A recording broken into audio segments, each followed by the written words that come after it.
Halo teman-teman, halo saudara-saudara sebangsa setanah air. Kembali berjumpa bersama saya, FX Anjar Trilaksono. Saya adalah dosen di Teknik Geologi Unsur, dan kali ini saya ingin memberikan materi dengan topik tentang korupsi, ya, topik yang sedang hangat saat ini, ya, contohnya yang terjadi tempo lalu ketika kita mendengar ada nama pengusaha dengan inisial DJ melarikan diri ke luar negeri karena tersangkut tindak pidana korupsi. Ini merupakan suatu bentuk keprihatinan saya sebagai warga negara. Oleh sebab itu, saya ingin bincang-bincang ringan saja pada kali ini. Oke, tapi sebelum kita melangkah ke materi tentang topik korupsi itu, saya ingin memberikan yel-yel sebagai bentuk semangat kita untuk melawan korupsi. Bagaimana yel-yelnya? Jika saya mengatakan semangat pagi, teman-teman jawab pagi-pagi luar biasa. Jadi 2 kali jawab pagi-pagi diakhiri dengan luar biasa. Karena kita sebentar lagi akan menerima materi yang luar biasa. Oke teman-teman, saya katakan semangat pagi, pagi-pagi luar biasa. Tepuk tangan untuk kita semua. Oke, saya akan siapkan materinya. Mari kita simak bersama-sama. Sebentar lagi materinya akan muncul di layar teman-teman. Oke, materinya apakah sudah muncul teman-teman? Ya, sepertinya sudah ya teman-teman. Ya. Mari kita mulai pada bincang kali ini teman-teman. Oke, perbincangan kali ini kita akan membahas tentang gerakan perang melawan korupsi dari jurusan Teknik Geologi untuk Unsur. Ya, kebetulan saya berasal dari Teknik Geologi ya di Universitas Jenderal Sudirman Purwokerto ya. Dan saya punya prinsip nih teman-teman. Gerakan melawan korupsi itu dimulai dari diri kita sendiri teman-teman. Dimulai dari lingkungan yang paling kecil, dari kita sendiri sebagai pribadi ya. Kita sendiri sudah benar-benar anti korupsi atau belum? Jangan-jangan kita sendiri saat ini terlibat juga di dalamnya. Jangan sampai seperti itu teman-teman. Makanya kita perlu bincang-bincang kali ini supaya kita semua dapat pengetahuan untuk kita bisa melawan korupsi yang luar biasa ini teman-teman. Ya, luar biasa sistematik dan masif ya katanya teman-teman. Mari kita mulai. Oke, apa itu korupsi? Korupsi itu sering kita dengar ya di televisi, di internet, kita sering membaca koran, topiknya ini tertangkap karena korupsi, ini tersangka korupsi jatuhi hukuman setahun. Padahal pencurian ayam sampai 5 tahun ya teman-teman. Tapi korupsi paling 1-2, paling besar 4 tahun. Dulu sih pernah ada sih sampai 8-10 tahun. Tapi korupsi itu sendiri apa teman-teman? Jangan-jangan kita bisa ngomong korupsi-korupsi, ya, tapi kita tidak tahu arti korupsi. Dan kita tidak tahu ruang lingkup korupsi itu apa. Kita simak teman-teman. Menurut Kamus Besar Bahasa Indonesia, saya singkat KBBI, korupsi itu adalah penyelewengan atau penggelapan uang negara atau perusahaan. Jadi tidak hanya uang negara, uang perusahaan pun itu juga tindak pidana korupsi ketika terjadi penyelewengan dana. Kemudian menurut hukum Indonesia itu ada di KUHP. Kita punya Undang-Undang Nomor 31 tahun 1999, junto Undang-Undang Nomor 20 tahun 2001. Di situ ada 30 delik tindak pidana korupsi yang dikemas menjadi 7. Ada 7 jenis, yaitu kerugian keuangan negara, penyuapan, pemerasan, penggelapan dalam jabatan, curangan, benturan kepentingan, dan gratifikasi. Kita pasti sering mendengar istilah-istilah itu ya. Karena kita sering baca koran, sering baca di internet. Kemudian korupsi menurut KUHP sendiri juga mirip-mirip dengan KBBI, yaitu perbuatan melawan hukum ya teman-teman, dengan maksud memperkaya diri sendiri atau orang lain, baik perseorangan maupun korporasi, yang merugikan keuangan negara. Ini teman-teman yang perlu kita ingat. Oke. Nah, teman-teman yang dari Unsud pasti tahu dong dengan orang ini ya. Beliau itu siapa teman-teman? Ada yang tahu? Beliau itu adalah mantan rektor Unsud. Ya. Pasti teman-teman ada yang pernah dengar ya, pasti ya. Walaupun banyak juga yang belum. Maksud saya orang baru juga baru tahu, karena saya sebelumnya juga tidak sejauh ini mengetahui orang ini ya. Nah, ini adalah Profesor Edi Yuwono, mantan rektor Unsud, ya, yang terlibat korupsi penyelewengan dana CSR. CSR itu Corporate Social Responsibility. Waktu itu CSR dari PT Aneka Tambang kalau tidak salah, yang sedang melakukan proyek reklamasi yang kebetulan waktu itu Unsud menjadi mitranya, dan beliau itu tersandung penyelewengan dana dari CSR. Kemudian ini gambar ketika kita mungkin saya dulu ya, saya juga pernah sekolah ya. Kemudian teman-teman juga yang mungkin yang masih sekolah, kalau terlambat masuk kelas ya pasti dimarahin dong sama gurunya atau dimarahin dong sama dosennya ya. Dan pasti ketika dimarahi ya cuman diem saja. Tapi ketika tidak dimarahi kadang sering menyelonong saja masuk ke kelas, menyelinap saja tanpa memberitahukan dulu mengapa terlambat kepada guru atau dosen yang bersangkutan. Kemudian kita sering ini mahasiswa yang ujian ya terutama, atau mungkin semuanya lah ya yang pernah mengalami dulu membuat contekan ya di tangan, di kertas kecil, dilipat. Bahkan zaman sekarang nih agak canggih, sharing lewat WA ya.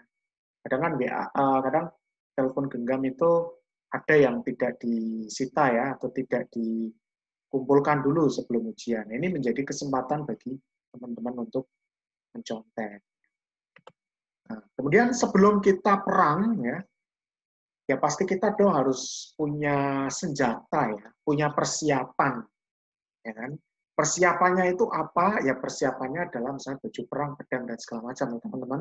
Begitu juga ketika kita mau perang melawan korupsi, teman-teman. Kita harus dibekali dulu nih nilai-nilai anti korupsi. Jangan sampai ketika kita perang melawan korupsi, diri kita sendiri juga sebenarnya terlibat dalam kegiatan korupsi itu, tapi kita tidak menyadari karena kita tidak mengenal nilai-nilai anti korupsi. Nilai-nilai anti korupsi itu ada 9, teman-teman. Tapi biar mempermudah, ya supaya mudah diingat, teman-teman, itu disingkat dengan Jupe Mandi Tangker Kepedil. Jupe Mandi Tangker Kepedil. Ju kejujuran, P adalah peduli, Man adalah mandiri, D adalah disiplin, Tang adalah tanggung jawab, Ker adalah kerja keras, kesederhanaan, B berani, Dil keadilan. Oke, mari kita bedah teman-teman satu persatu biar clear semuanya ya. Kejujuran. Kalau ini sih teman-teman saya rasa bisa lah ya. Jujuran itu apa ya. Tapi intinya di sini teman-teman, pernah nggak kita merefleksikan diri kita? Bahwa kita juga sering tidak jujur loh. Misalnya nih, saya pernah ngawasin ujian tengah semester ya, atau ujian semester ya, itu saya lupa. Saya menjumpai ada 2 orang tidak mengikuti ujian dengan alasan sakit. Dan dua-duanya ini menyertakan surat keterangan sakit dari dokter puskesmas, teman-teman. Dokternya sama ya, tetapi tanda tangannya berbeda. No, berarti ada pembohongan dong. Ya kan? Ada pembohongan. Berarti melanggar nilai-nilai kejujuran dong. Harusnya kan kita sebagai agen perubahan ya katanya ya harus jujur dong. Oke, lanjut. Kepedulian. Nah ini biasanya mahasiswa yang punya praktikum ya, ada jadwal kegiatan praktikum, pasti dong menggunakan alat-alat lab.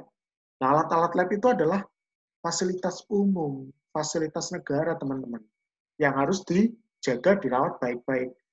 Kemauan kita untuk menjaga merawat fasilitas umum, fasilitas negara itu merupakan bentuk kepedulian, teman-teman.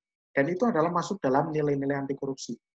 Ya, jangan sampai ya pernah kasus di jurusan kami itu terjadi kehilangan palu atau kerusakan kompas. Ya, ini sering terjadi teman-teman, berarti mahasiswanya itu tidak aware, tidak sadar dengan perbuatan melanggar nilai-nilai dasar anti korupsi. Kemandirian ya. Teman-teman ketika ujian harusnya ngerjain sendiri ya. Kan ujian, namanya ujian berarti kan ujian untuk dirinya sendiri, kecuali ada ujian kelompok baru.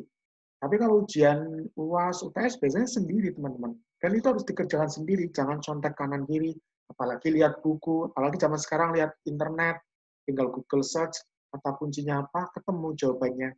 Jangan seperti itu teman-teman. Kita harus mandiri dengan tugas yang kita hadapi. Dengan pekerjaan kita masing-masing, kita harus mandiri teman-teman. Disiplinan, yang suka bolos, yang suka telat, ya ini harusnya menjadi cermin bahwa kita sendiri tuh sering melakukan ini, ya berjanji untuk datang jam 8, nyatanya datangnya jam 9, ya kan? Kita sendiri kadang sering melakukan itu, tapi tidak menyadari bahwa ini merupakan pelanggaran terhadap nilai dasar anti korupsi, kedisiplinan, tanggung jawab, ya yang biasanya teman-teman dosen nih, kan biasanya di SK itu ada nama-nama panitia suatu acara di kampus misalnya. Tapi yang kerja palingan hanya 1-2 orang. Yang lainnya cuek-cuek saja, paling datang rapat. Ya cuma dengar masuk telinga kanan, keluar telinga kiri. Tapi tidak menyadari tanggung jawabnya, tidak melakukan tanggung jawabnya. Ini termasuk pelanggaran juga teman-teman. Kerja keras. Oh ini yang buat mahasiswa yang semester akhir.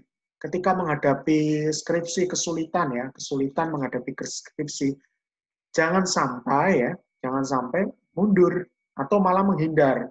Yang akhirnya jadi telat lulus kan. Lebih baik hadapi, kalau ada kesulitan tanya ke dosen pembimbing, tanya ke teman-teman atau bisa cari di internet. Ya, jangan sampai menyerah ya. Karena ini merupakan bentuk nilai dasar anti korupsi, teman-teman. Kesederhanaan, yang suka hidup glamor ya, suka memakai barang-barang branded. Kemudian kalau tidak ada duit, dibully teman-temannya, biasanya branded, sekarang kok enggak, langsung, wah saya nggak punya duit, tapi saya harus beli barang-barang branded biar nggak dibully. Timbullah motif untuk mengambil uang negara. Timbullah motif untuk mengambil uang perusahaan. Ini merupakan awal dari motivasi untuk korupsi, teman-teman. Karena kebiasaan hidup tidak sederhana, tapi hidup glamor. Keberanian. Nah, ini juga sering kita jumpai. Kadang teman kita melakukan penyelewengan dana, dan kita sebagai rekannya tahu, tetapi tidak berani melaporkan kepada atasan. Atau paling sederhana lah teman-teman, tidak berani mengingatkan, karena kadang ngerasa sungkan, nggak enak, ya kan?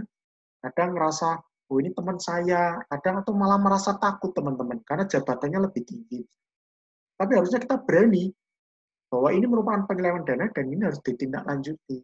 Kalau bisa dilaporkan pada pihak yang berwajib, teman-teman, supaya tidak terjadi penyelewengan dana lagi, karena ini merugikan kepentingan umum. Keadilan, nah ini biasanya di institusi itu ada masih ada diskriminatif, walaupun di aturan tertulisnya tidak ada diskriminatif SARA misalnya, tapi praktik lapangannya mengatakan bahwa ada diskriminatif SARA. Harus agama A, harus agama B, harus agama C, harus suku A, harus suku B, suku C.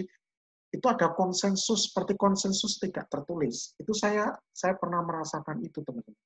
Dan itu nyata, teman-teman. Jadi, ini harus kita sadari. Nah, saya rasa kita sudah berbincang terlalu jauh ya. Kita sudah mengenal apa nilai-nilai dasar anti korupsi itu. Nah, sebagai refreshing ya, biar tidak bosan mendengarkan bincang-bincang kali ini ya, saya ingin mengajak teman-teman angkat kedua tangan ya. Kalau saya bilang polisi menangkap koruptor, berarti tangan kanan bergerak seperti memegang pistol seperti ini, dan tangan kiri tetap terbuka. Tapi sebaliknya, ketika polisi ditembak koruptor, ya tangan kanan tetap terbuka, tangan kiri seperti memegang pistol. Oke, ayo kita mulai. Polisi menangkap koruptor. Koruptor menembak polisi. Nah, polisi menangkap koruptor, koruptor menembak polisi. Polisi menembak koruptor. koruptor menangkap polisi ya. Berarti saya sendiri tidak konsentrasi teman-teman ya. Ada kesalahan instruksi teman-teman. Tapi oke lah, itu sekedar sebagai ice breaking saja teman-teman biar nggak jenuh. Oke, ternyata waktu sudah menunjukkan bahwa kita harus segera mengakhiri bincang-bincang kali ini teman-teman. Walaupun bincang-bincang ini asik ya teman-teman. Tapi sebelum itu, saya ingin mengajak teman-teman untuk mengisi link evaluasi ini teman-teman.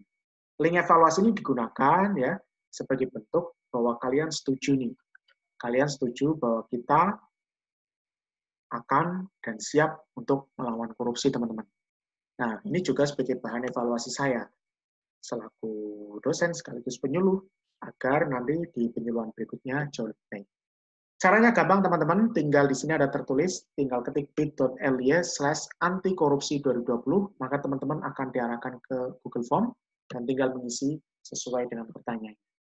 Cukup singkat teman-teman, sehingga tidak memakan banyak waktu. Oke, sebelum saya benar-benar mengakhiri kegiatan bincang-bincang kali ini, saya ingin berpantun teman-teman. Ya, berpantun dengan tema korupsi. Jalan-jalan lewat tol Depok Antasari. Ayo kawan, kita ganyang korupsi. Oke, sampai jumpa teman-teman. Saya Fikran Jatilaksono. Salam, sampai jumpa.